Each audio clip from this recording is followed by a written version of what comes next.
Samolyotda kelishda menga birinchi yoqmagan narsa, men 8 kilo ruchnoy bilan yurdim, bagaj olish esidan chiqib qolibdi. 3 kilo oshiqcha chiqib qoldi. 3 kilo oshiqcha. Endi o'zinglar 8 kiloga sig'madi. 3 yil Rossiyada yurgan odam 8 kilo, g'am tashvishini o'zi ham 8 kilodan ko'p bo'ladi-da. Qanday 8 kilo sig'diraman? 3 kilo oshiqcha sig'ib qoldi. Men pul to'ladim mashinga. 3 kiloga, ishonasizlarmi? 3 kiloga pul to'ladim. Oldimda bitta 100 kilolik aka men bilan uchdi. 100 kilo. Men 60 kiloman. Mendan oshiqcha 40 kilosi bor. Aka pul to'lamadi 40 kilosiga.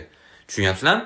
Samolyot akani 40 kilosi bilan tushib ketishi mumkin emas ekanda, men o'zimni 3 kiloyim bilan qulatib qo'yaman ekanda, yerga sanchib qo'yaman ekan samolyot. Bu nima degan narsa bu? Xuddi haligi opa derazani tagida o'tirib olib Jabirmen opa yana uchrashdim. Men yaqinda rekord qo'yaman. G'amgin uchish bo'yicha. Uka biz birinchi qilib zashida keta oling deydi. Chiqmay qo'ya olmaysizmi? Piyoda ketmaysizmi mashina o'rniga? Siqilib uchdim hali. Samolyot qulab tushishini umuman o'ylamayapman. Naborot qulab tushsa ham ona opa ham birga ketadi men bilan deb ashuni o'ylab keldim ashadani.